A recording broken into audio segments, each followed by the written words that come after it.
From New York, Late Night Show with Spike Siddiqui. Bismillahirrahmanirrahim. Allahumma salli ala Muhammadin wa ala ali Muhammad. Welcome to the show. My name is Faiq Izhar Hussain Siddiqui. صاحبوں، Asim Munir نے تا حیات استثناء حاصل کرنے کے بعد اب اپنی بادشاہت کو طویل عرصے تک قائم رکھنے کے لیے پاکستان میں صوبوں کی تقسیم کر کے ایک نیا پلان سامنے لا رہے ہیں، اور اس کے لیے وہ بیانیہ بنانے کی کوشش کر رہے ہیں، صحافیوں سے رجوع کر رہے ہیں، کسی کو پیار سے سمجھا رہے ہیں، کسی کو دھمکی سے سمجھا رہے ہیں، کسی کو مال دینا چاہتے ہیں۔ یہ تمام صورتحال وہاں پر ہے۔ یہاں پر ایک بات میں آپ کے پیش نظر رکھنا چاہتا ہوں، جو جرنیلوں کی حمایت کرے گا وہ باقی ساری زندگی شرمندگی کے ساتھ زندہ رہے گا۔ جی، اور آج آپ جب کسی بازار گلی کوچے سے گزریں گے تو آپ کو طرح طرح کے فقرے سننے کو ملیں گے۔ اس بات کو ذہن میں رکھیے گا۔ اچھا، اس سلسلے میں ذرا تفصیل سے بات کرنی ہے، لیکن اس سے پہلے دو تین اہم خبریں ہیں، میں چاہتا ہوں ان کی ہیڈ لائن میں آپ کے سامنے رکھ دوں، آپ جس میں بھی انٹرسٹڈ ہوں اس کو then you dig out the story yourself۔ خبر نمبر 1، اڈیالہ جیل کے باہر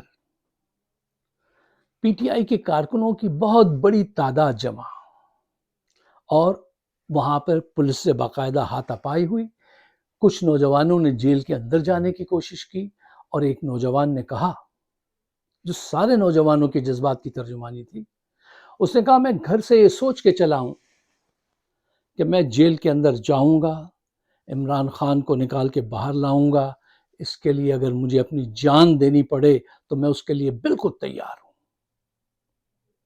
سینکڑوں سینوں میں چنگاریاں ابھی رخشندہ ہیں، موت جی ایچ کیو میں کھڑی ہستی ہے، جاؤ اور عاصم منیر سے کہہ دو ابھی ہم زندہ ہیں۔ نوجوانوں کا عزم اس قسم کا تھا۔ دوسری خبر، D G I S P R صاحب وہ بھی بیانیہ تشکیل دے رہے ہیں۔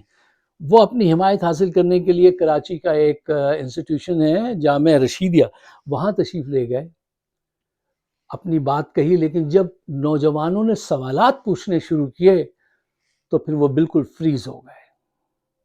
مجھے یہ بتائیے، جو سوال کا جواب نہیں دے سکتے، یہ بیانیہ کیسے بنائیں گے؟ ان کے پاس کیا چیز ہے جو یہ عوام کو پیش کر سکے؟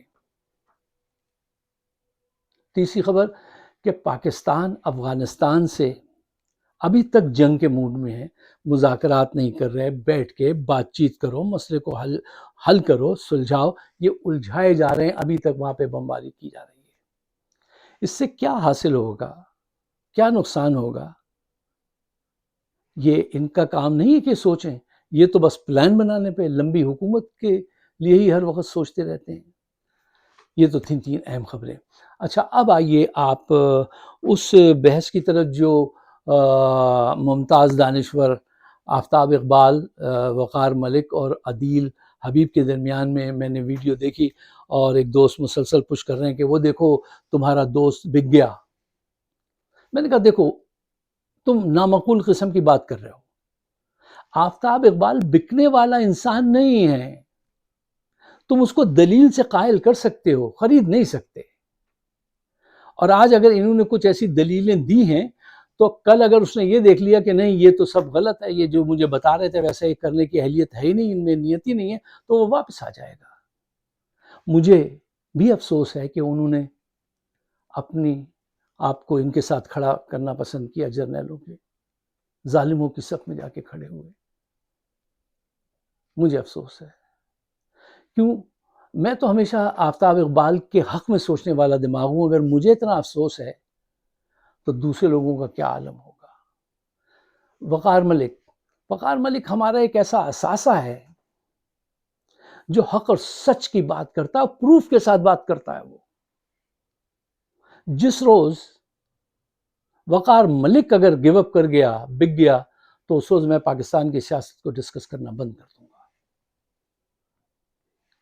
اور تیسرا ہمارا عدیل حبیب جو کینیڈا میں رہتا ہے. وہ ایک تازہ ہوا کا جھونکا ہے, ایک جرنلسٹ, ایک نوجوان جس میں کیوریوسٹی ہے جاننے کا. علم کے معنی کیا ہے؟ جاننا. وہ ہر وقت جاننا چاہتا ہے. بڑا باادب لڑکا ہے, بہت اچھی نالج کے ساتھ. یہ ہمارے لیے مستقبل کا بڑا اثاثہ ہوگا. ان تینوں حضرات نے اس موضوع پہ اپنی اپنی رائے کا اظہار کیا کہ جو کوشش جرنیل اس وقت کر رہے ہیں ہمیں ان کا ساتھ دینا چاہیے یا نہیں, اس میں کیا خامیاں ہیں. دیکھیے, جرنیلوں کی کوشش یہ ہے کہ لوگوں کو ون مین ون ووٹ جمہوریت سے ڈراؤ, کہو اس سے تو کوئی فائدہ ہی نہیں ہوا. ارے فائدہ تمہاری وجہ سے نہیں ہوا کہ تم نے نہیں ہونے دیا. جرنیلوں نے, وڈیروں نے, سرداروں نے, چودھریوں نے, کرپٹ سیاستدانوں نے, جن کو تم نے اپنا دوست بنا رکھا ہے. اگر تم فیئر الیکشن ہونے دو, تم آج تک الیکشن میں چوریاں کروا رہے ہو تو بڑے اچھے رزلٹ نکلتے. تم نے تو آج تک موقع ہی نہیں دیا جمہوریت کو پنپنے کا. تو قصور تمہارا ہے, اصلاح کی ضرورت تمہیں ہے, جمہوریت کو نہیں. اب اس کو بیس بنا کر لوگوں کے ذہن میں یہ ڈالنا کہ دیکھو جمہوریت خراب ہے, تم یہ ڈکٹیٹرشپ کے اندر آؤ, اس کی طرف راغب ہو, اس میں اسٹیبلٹی ہے. کوئی اسٹیبلٹی نہیں ہے. کسی معاشرے میں آج تک اسٹیبلٹی ڈکٹیٹرز کی وجہ سے قائم نہیں ہوئی ہے. اچھا دیکھیے, میں اپنے دوستوں کے پوائنٹ آف ویو سے ایگری بھی کرتا ہوں, ڈس ایگری بھی کرتا ہوں, لیکن میں ان پہ تبصرہ کرنے کے بجائے میں یہ مناسب سمجھتا ہوں کہ میرا اپنا پوائنٹ آف ویو کیا ہے وہ میں آپ کے سامنے پیش کر دوں. اگر وہ آپ کی سمجھ میں آئے تو آپ اس کو شیئر ضرور کیجیے گا, اور سمجھ میں نہیں آئے آپ ڈس ایگری بھی کر سکتے ہیں مجھ سے. تو اٹس فائن, میں آپ کی عزت میں کوئی کمی نہیں محسوس کروں گا. آپ کو مجھ سے اختلاف کرنے کا جو حق ہے, میں آپ کے ساتھ, آپ کے اس حق میں آپ کے ساتھ کھڑا ہوں. بے فکر رہیے, اس میں برا ماننے کی بات نہیں. اچھا, میرا پوائنٹ آف ویو دینے سے پہلے ایک بیسک چیز ہے جس کو میں چاہتا ہوں ہم اور آپ ایک پیج پہ آ جائیں. دیکھیے, اسلام ڈکٹیٹرشپ سے دور اور جمہوریت کے قریب کا مزاج رکھتا ہے. مثلا دیکھیے, اسلام میں شورا ہوتی ہے, مشورہ ہوتا ہے. ون مین شو کو اسلام پسند نہیں کرتا, ہمیشہ مشورہ ہوتا ہے. اسلام میں اکاؤنٹیبلٹی ہے جو جمہوریت میں بھی ہے. اسلام میں ایسی سخت اکاؤنٹیبلٹی ہے کہ ایک عام آدمی اٹھ کے پوچھتا ہے کہ خلیفہ وقت سے کہ سب کو ایک ایک چادر ملی, آپ کے پاس دو کہاں سے آ گئیں؟ آج آپ کسی جرنیل سے پوچھ سکتے ہیں کہ تمہیں تو دو دو پلاٹ ملے تھے, 6 پلاٹ تمہارے پاس کہاں سے آ گئے؟ یہ اتنی دولت کہاں سے آ گئی تمہارے پاس؟ سوال پوچھ سکتے ہیں آپ. وہ مار مار کے آپ کی تشریف سجا دیں گے اور آپ کو رپورٹ نہیں دیں گے. اسلام میں انصاف, جسٹس پہ اتنا ایمفیسائز ہے جیسے جمہوریت میں ہے. اگر آپ عدلیہ کو آزاد چھوڑ دیں, کام کرنے دیں, جو یہ نہیں کام کرنے دے رہے. کہ آپ صلی اللہ علیہ وسلم نے فرمایا تھا, آپ سب کو پتا ہے, کہ اگر میری بیٹی فاطمہ کوئی چوری کرے تو میں ہاتھ کاٹ دوں گا. تم باجوا جو کروڑوں روپے لے کے بھاگ گیا, اس کی ایک انگلی کاٹ سکتے ہو, ایک چھنگلی کاٹ سکتے ہو؟ تمہارا ایک کلچر ہی نہیں ہے. جو چلا جاتا ہے لوٹ کے وہ چلا جاتا ہے. آپ کے یہاں یہ کلچر نہیں ہے, یہ سوچ نہیں ہے آپ کے وہاں. تو اسلام جو ہے وہ حق, سچ, انصاف, برابر کے اختیارات, اس کا حامی ہے جو جمہوریت میں ہے. ڈکٹیٹرشپ میں یہ چیزیں نہیں ہیں. اچھا صاحبو, یہ ایک لمبی بحث ہے, تو مختصر ٹائم میں تو ہم ایسے ہی کر سکتے ہیں جو ہمیشہ سے میں کرتا ہوں. کچھ پوائنٹس میں آپ کے سامنے پیش کر دیتا ہوں, آپ اس کو ایلابریٹ کیجیے گا اور آپ اس کو دیکھ سکتے ہیں وہاں سے. پوائنٹ نمبر 1, ان دوستوں سے میں شکایت رکھتا ہوں جو ان کی باتیں سن رہے ہیں یا ان کی حمایت میں داخل ہونے والے ہیں. ہونا نہیں چاہیے. دیکھیے, پوائنٹ نمبر 1 یہ ہے کہ یار آپ عوام کے بجائے جرنیلوں کو ڈیفینڈ آپ نے کرنا شروع کر دیا. یعنی مظلوم کا ساتھ چھوڑ کے ظالم کے ٹینٹ اس میں چلے گیا, کیمپ میں چلے گیا. سیدھی سی بات تو یہی ہے نا. دوسرا پوائنٹ کہ دیکھیے, کبھی آپ عوام کی حکومت عوام کے لیے یہ بات کرتے تھے, آج فوج کی حکومت عوام کے لیے. یہ تو یہی موقف ہوا نا. پوائنٹ نمبر 3، جب آپ جیسے پڑھے لکھے لوگ ظالموں کی صف میں جا کے کھڑے ہو جائیں گے تو پاکستان کا کیا بنے گا؟ کوئی دوسرے بدقماش لوگ چلے جائیں، لیکن جب پڑھا لکھا دماغ چلا جائے تو وہ بہت بڑا نقصان ہے۔ پوائنٹ نمبر 4، دیکھیے جب ایک صحافی قلمکار اپنا قلم بیچ دیتا ہے نا تو وہ پوری قوم جو ہے نا وہ جیل خانہ بن جاتی ہے، ڈکٹیٹرز کو جیل خانہ ہی بنا کے چھوڑیں گے۔ پوائنٹ نمبر 5، آپ جرنیلوں کی حمایت کر کے یہ فرما رہے ہیں کہ جمہوریت کو چھوڑو، اس نے کچھ نہیں دیا، ڈکٹیٹرشپ کی طرف آؤ، یہاں تمہارے مسائل کا حل ہے، جبکہ مسائل کا حل وہاں نہیں ہے۔ کئی دفعہ ڈکٹیٹر آ کے جا چکے ہیں اور سب نے یہی دعوے کیے تھے جو یہ دعویٰ آج کر کے آپ کو اپنی طرف کھینچنا چاہتے ہیں۔ پوائنٹ نمبر 6 یا پوائنٹ نمبر 5، دیکھیے آپ 40 پڑھے لکھے لوگوں کو ایک دلیل سے قائل کر سکتے ہیں، لیکن ایک جرنیل کو 40 دلیلوں سے قائل نہیں کر سکتے۔ آپ آفتاب اقبال کو قائل کر سکتے ہیں دلیل سے، جرنیل کو قائل نہیں کر سکتے۔ پوائنٹ نمبر 7، یار دیکھو جس ملک کے صحافی دانشور طبقہ جرنیلوں کا باڈی گارڈ بن جائے اس کا انجام کیا ہوگا؟ آپ کو ان کو اپنا موقف سمجھانا تھا، آپ ان کا موقف سمجھ کر آ گئے، اب وہ آپ سمجھانے کی کوشش کریں گے۔ اچھا اب یہ دیکھیے کہ یہ کس انداز سے آ رہے ہیں، کن لوگوں کو لے کر آ رہے ہیں اور ان کا طریقہ واردات کیا ہونے والا ہے۔ دیکھیے پوائنٹ نمبر 1، یہ جرنیلوں کے چھوٹے سے چھوٹے کام کو بھی بہت بڑا بنا کے پیش کریں گے، جن لوگوں کو یہ چاہتے ہیں کہ وہ ان کا بیانیہ ڈیولپ کریں۔ پوائنٹ نمبر 2، یہ لوگوں کے عوام کے دلوں میں یہ بیج ڈال رہے ہیں کہ عمران کی ضد کی وجہ سے سارے مسائل پیدا ہو گئے ہیں، وہ گیو اپ نہیں کر رہا۔ گیو اپ تم نہیں کر رہے، غلطی پر تم ہو، مقدمات جھوٹے تم نے قائم کیے، 3 سال سے معیشت تم نے ڈبوئی ہے، چوروں کو لا کے، زرداری اور شہباز شریف جیسوں کو لا کے تم نے صدر و وزیر اعظم بنایا ہے، اور الزام اس پہ رکھو گے جو جیل میں بیٹھا معصوم۔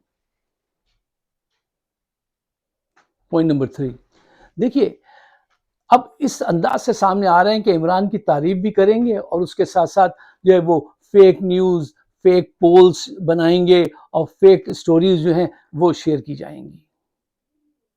کریکٹر اسیسینیشن تو بہت کر چکے ہیں نا، وہ جاری رہے گی۔ پوائنٹ نمبر 4، دیکھیے جو جرنیل کے ظلم کے خلاف بات کرے یا اس سے سوال پوچھے تو اسے اینٹی اسٹیٹ اور غدار قرار دے دیتے ہیں۔ اب تم ان کی وکالت کرو گے۔ پوائنٹ نمبر 5، مذہبی لوگوں کو سامنے لایا جا رہا ہے کہ وہ بہت نیوٹرل ٹون میں آ کے بات کریں اور دلیل دیں کہ دیکھو دوسرے ممالک میں ڈفرنس آف اوپینین ہوتا ہے، پھر بھی ایک ہو گئے، ہم نہیں ایک ہو رہے۔ ارے جو نہیں ہو رہا اس سے جا کے کہو، تم جس نے گلے پہ خنجر رکھا ہوا ہے اس سے کہو گے، یا جس کے گلے پہ خنجر رکھا ہوا اس سے شکایت کرو گے تم؟ یہ مفتی منیب جیسے لوگ۔